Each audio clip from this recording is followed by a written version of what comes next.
রাত থেকে না খেয়ে আছি, আমার খুব কষ্ট হচ্ছে, আমাকে কটা খেতে দাও না মা। বাবা, যা ছিল কাল দুপুরে সব শেষ হয়ে গেছে, ঘরে আর কিছুই নেই।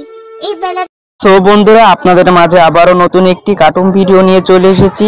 কার্টুন ভিডিওটি খুব ইন্টারেস্ট হতে যাচ্ছে, তো বন্ধুরা ভিডিওটি না টেনে সম্পূর্ণ দেখুন। আমি হাটে গিয়ে গুটিগুলো বিক্রি করতে পারলে খাবার নিয়ে আসবো। ঠিক আছে মা, আমার গুলতিটা দাও। এখন আবার গুলতি নিয়ে কি করবি? দেখি জঙ্গলের দিকে গিয়ে কোনো ফল পাই কিনা। তুমিও তো কাল সকাল থেকে না খেয়ে আছো, আমি এখন যাই মা।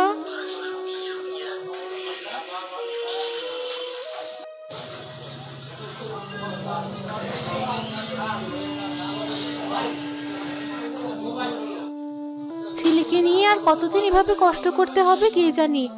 একটা মাত্র ভাই আমার, সেও কোনোদিন আমাদের খোঁজ নেয় না। ওপরওয়ালা, তুমি আমাদের প্রতি দয়া করো, আমার বাচ্চা ছেলেটাকে আর কষ্ট দিও না, কিছু একটা উপায় করে দাও।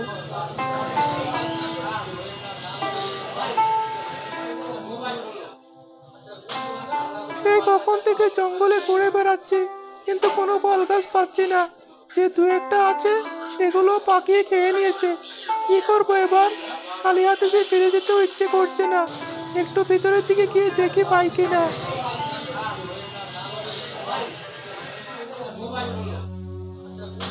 আরে, ওখানে ওটা কি আছে? মনে হচ্ছে একটা হরিণের ছানা, কিন্তু এমন সোনালি কেন? আস্তে আস্তে কাছে গিয়ে দেখি তো। ও তো কুড়িয়ে কুড়িয়ে হাঁটছে, মনে হচ্ছে ওর পায়ে কিছু একটা ফুটেছে। আমাকে দেখে ভয় পেও না হরিণ ছানা, আমি তোমার ক্ষতি করব না। তুমি কুড়িয়ে হাঁটছো বলেই আমি তোমাকে সাহায্য করতে এসেছি। সত্যি বলছো তো? হ্যাঁ, সত্যি বলছি, কিন্তু তুমি কথা বলতে পারো কি করে? আমি জাদুর সোনার হরিণ ছানা, তাই আমি কথা বলতে পারি। ঠিক আছে, তোমার সাথে পরে কথা বলছি, আগে তোমার পায়ের কাঁটা বের করে দিই। এসো।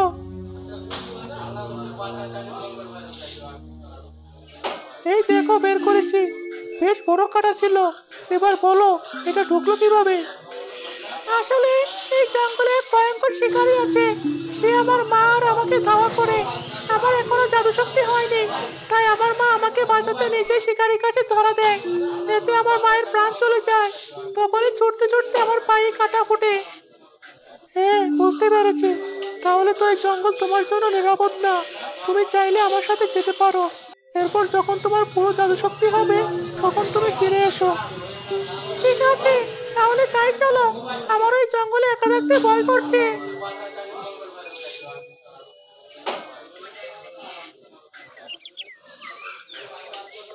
কে কোথায় আছিস? এখনই লেঠেলদের পাঠিয়ে দে। জমিদার মশাই, আপনি আমাদের ডেকেছেন?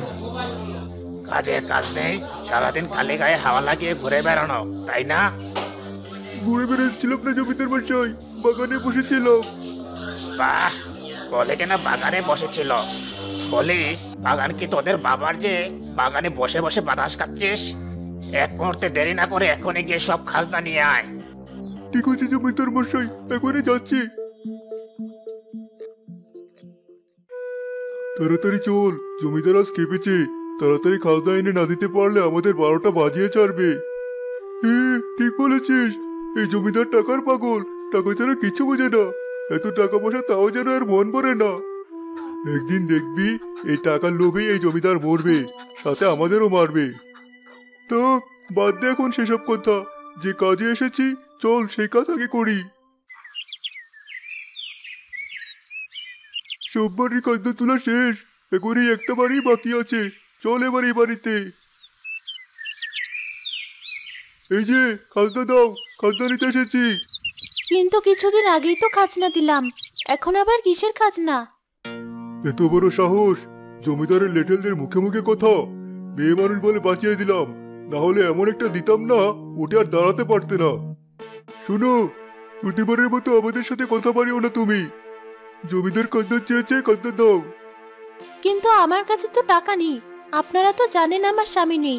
ছেলেকে নিয়ে কোনো রকমে আমার খেয়ে না খেয়ে দিন যায়, কিছুদিন পর পর আমি এত টাকা খাজনা কোথা থেকে দেব? এত কথা আমাদের শুনিও না তো বাপু। আরে ওই তো হাতে টাকা, দাও ওই টাকা। না, এই টাকা তোমরা নিও না। এখানে অল্প কিছু টাকা আছে, খাজনা দেওয়ার মতো টাকা আমার কাছে নেই। এই টাকা দিয়ে আমি দুটো খাবার জিনিস কিনবো। লেঠেলরা তার কোনো কথা না শুনে তার কাছ থেকে জোর করে সেই টাকা নিয়ে নেয়। এখানেও দেখছি বেশি টাকা নেই। শোনো, পরের দিন এসে বাকি টাকা নিয়ে যাব। যে করে হোক জোগাড় করে রেখে দিও। এই চল এবার। ঘুটে বেচে কটা টাকা নিয়ে এলাম ছেলেটাকে নিয়ে দুটো নুন ভাত খাওয়াবো বলে, কিন্তু এই জমিদারের জন্য তাও জুটলো না। এবার কি করব আমি? আমার যে আর কোনো পথ নেই। ছেলেটা আমার কাল রাত থেকে না খেয়ে আছে। এরপর খেতে চাইলে কি উত্তর আমি দেব তাকে? মা, তুমি বাজার থেকে চলে এসেছো? আমিও জঙ্গল থেকে চলে এসেছি।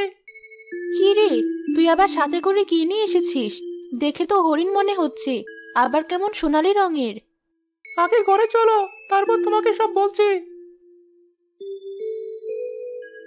শোনো মা, এটা একটা জাদুর হরিণ, কিন্তু এখনো ওর পুরো জাদু পায়নি। আর ওর মাও শিকারি হাতে মারা যায়, তাই আমি ওকে সাথে করে নিয়ে এসেছি। না হলে ওই শিকারি ওকেও মেরে ফেলবে। খুব ভালো করেছিস বাবা, ও আমাদের কাছে আমার ছেলের মতোই থাকবে। কোনো ক্ষতি হতে দেব না ওর আমি। কিন্তু আমার কেন জানি মনে হচ্ছে মায়ের অনেক মন খারাপ। কি হয়েছে তোমার মা? এ কি দেখছি আমি? আমি কি ভুল কিছু দেখছি? না মা, তুমি ভুল কিছু দেখছো না। ও কথাও বলতে পারে। বললাম না, ও জাদু সোনার হরিণ। হ্যাঁ, এখন বুঝতে পেরেছি। তা তোমার কি হয়েছে সেটা তো বলো মা। তোমার মুখটা দেখে আমার একটুও যে ভালো লাগছে না। হ্যাঁ মা, তাই তো। আমি বাড়ি ঢুকেছি থেকে তোমার মুখটা কেমন শুকনো লাগছে। কি হয়েছে বলো দেখি। কি আর বলবো, জমিদারের লেঠেলরা এসে আবার খাজনা নিয়ে গেছে। ঘুটে বেচে যে কটা টাকা নিয়ে এসেছিলাম তা সবই ওরা নিয়ে গেছে। তাও নাকি বাকি আছে, বলেছে বাকি টাকা কাল এসে নিয়ে যাবে। এখন আমি ওই টাকা পাবো কোথায়? আর তোকে খেতেই বা দেবো কি? কোনো কিছুই তো কিনতে পারলাম না। ঘরে কোনো কিছু নেই, আজ 2 দিন হয়ে গেল। মা, এই নাও সোনা। তুমি আমাকে তোমার ছেলে বলেছো, এটা আমার দায়িত্ব। তুমি এখনই কি এটা বেচে তোমার যা যা দরকার সব নিয়ে এসো। কিন্তু তুমি এটা কি করে পেলে? বলে গেলে নাকি আমি একটা জাদুর হরিণ? ঠিক আছে, তোমরা তাহলে থাকো, আমি বাজারে যাচ্ছি। কিরে, মাত্র এই কয় টাকা কেন? এত কম টাকা কি করে হলো? কিছুদিন আগে খাজনা আদায় করা হয়েছে বলে এখন কারো কাছে তেমন টাকা নেই, তাই বেশি জন খাজনা দিতে পারেনি। আর অনেকে অর্ধেক দিয়েছে। কে? এত বড় সাহস! আমি এসব কোনো কিছু জানতে চাই না। কালকে বাকি সব টাকা নিয়ে আসবি। আর যদি তা না দেয় তাহলে গরু ছাগল যার যা থাকবে তাই নিয়ে আসবি। ঠিক আছে জমিদার মশাই, তাই করব।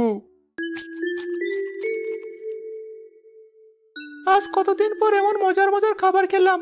বাবা মারা যাওয়ার পর তো একদিনও এমন খাবার খাইনি। সবই তোমার জন্য হলো হরিণ। হ্যাঁ, ঠিকই বলেছিস। এই নাও হরিণ, তোমার জন্য আমি কচি কচি কিছু ফল নিয়ে এসেছি। তুমি এগুলো খাও।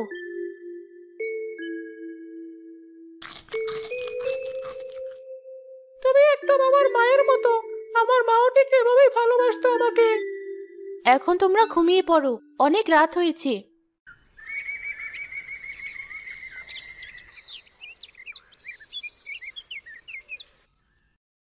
কিরে, তোদের কি বলেছিলাম মনে আছে?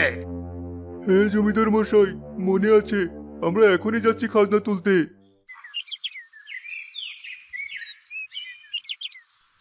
এই যে, আজ কিন্তু তুমি কোনো বাহানা করবে না। গতকাল বলে গিয়েছিলাম বাকি খাজনার কথা, আর সেটা দাও। আর ওটা কি? সোনালী রঙের হরিণ, বেশ সুন্দর দেখতে। যদি আজ টাকা না দিতে পারো তাহলে এই সোনালী হরিণটাই নিয়ে যাব। জমিদার খুব খুশি হবে। না না, এটা নিতে হবে না। এই নাও তোমাদের বাকি খাজনার টাকা। এই সুমন, ওকে ঘরে নিয়ে আয়। দেখেছিস, ওই শকুনদের চোখ পড়েছে ওর উপর। ওকে আর বাইরে নিয়ে যাস না। হ্যাঁ মা, তুমি ঠিকই বলেছো। আমার কেমন একটা সন্দেহ লাগছে বুঝলি। যে টাকা দেওয়া নিয়ে এত কাহিনী করে, সে আজ কিছু না বলে কেমন টাকা দিয়ে দিল। আবার ওই সোনালী হরিণটাও দেখতে বেশ অদ্ভুত লাগলো। এটা ওরা পেলো কোথায়? বিষয়টা জমিদারকে জানানো উচিত। হ্যাঁ, আবার তাই মনে হচ্ছে। চল গিয়ে বলি। কিরে, যা বলেছি তাই করিস তো? হে জমিদার মশাই, যারা টাকা দিতে চায়নি তাদেরই কিছু না কিছু নিয়ে এসেছি। তবে আপনাকে আমাদের একটা কথা বলার আছে। কি কথা বল শুনে। জমিদার মশাই, এই গ্রামে একজন বিধবা মহিলা আছে। তার তেমন একটা টাকা পয়সা নেই বলে আমরা জানি, কিন্তু হঠাৎ সে আজ টাকার কোনো সমস্যার কথা বললো না। আবার তার বাড়িতে অদ্ভুত এক সোনালী হরিণ ছাড়া দেখলাম আমরা। বিষয়টা কেমন সন্দেহ লাগছে। বলিস কি? এখনই গিয়ে সেই হরিণ আমার কাছে নিয়ে আয়। মা, তুমি এখন আবার কোথায় বেরোচ্ছ? কাল তুমি যে সোনা দিয়েছিলে সেটা বেচে যা টাকা পেয়েছিলাম সেসব টাকা তো জিনিস কিনে আর খাজনা দিয়ে শেষ হয়ে গেছে। এখন আবার যাচ্ছি ঘুটে কুড়াতে। কি বলছো মা? তোমাকে আর ওসব করতে হবে না। আমি তোমাকে সোনা দেব, সেটা বেচে তুমি টাকা নিয়ে আসবে। আমি থাকতে তোমাকে আর কোনো চিন্তা করতে হবে না। কি যে বলিস তুই! এমন লোভে আমি নই বাবা। তুই বিপদে পড়ে আমার কাছে এসেছিস, তাই বলে কি আমি তোর থেকে সুবিধা নিব? তা তো হয় না। আমাকে তুমি ছেলে বলেছো, তাহলে এখন এসব বলছো কেন? আমি বলেছি তুমি আর যাবে না। এই, কি দেখছি আমি? এই হরিণ দেখি কথাও বলে। তোমরা কখন এলে আমার বাড়িতে? সে যখনই আসি, তাতে তোমার কি? এই হরিণটাকে জমিদার নিয়ে যেতে বলেছে, আমরা ওকে নিয়ে যাব। এতক্ষণ শুধু ওর সৌন্দর্য দেখছিলাম, এখন দেখছি ও কথাও বলতে পারে। জমিদার খুব খুশি হবে। নিয়ে চলো কে। না, আমার হরিণ আমি কাউকে নিয়ে যেতে দেব না। ওকে দয়া করে তোমরা নিয়ে যেও না। ও আমার ছেলের মতো, ওকে ছেড়ে দাও তোমরা। এসব নাটক বাদ দাও, জমিদারের আদেশ মানতেই হবে। স্যার বলছে আমাকে আমাকে নিয়ে গেলে নিজেদেরই বিপদ ডেকে নিয়ে আসবি তোরা। চুপ কর পিচ্ছি হরিণ, যত বড় মুখ নয় তত বড় কথা। বেশি কথা বললে কেটে মাংস করে খেয়ে নেবো। চল বলছি।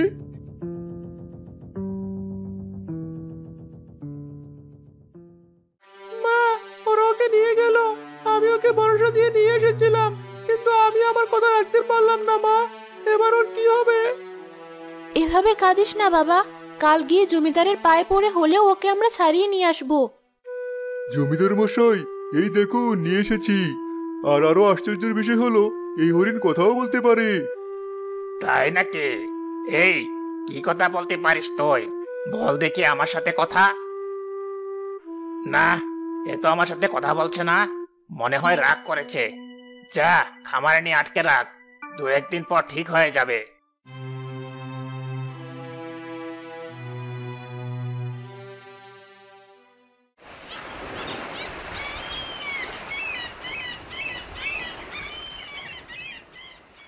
জমিদার মশাই, দয়া করে আমাদের হরিণটা ফিরিয়ে দিন। আমি তো আপনার সব খাজনা শোধ করেছি। আমার হরিণকে জোর করে আপনারা এভাবে আটকে রাখতে পারেন না। আমার সাথে এভাবে কথা বলার সাহস হয় কি করে তোর? এই গ্রামে যা আছে সবই আমার সম্পদ। আমি দয়া করে তোদের থাকতে দিয়েছি। আমার যা ইচ্ছে হবে তাই করব। কে আছিস? ওকে পিটিয়ে তাড়িয়ে দে।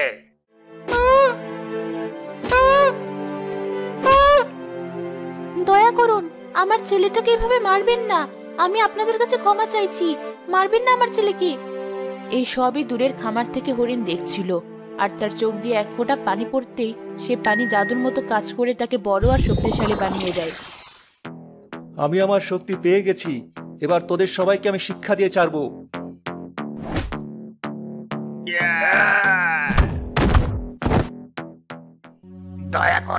দয়া করো আমাদের। আমি আর এমন অপরাধ করব না, আর কার ওপর কোনো নির্যাতন করব না।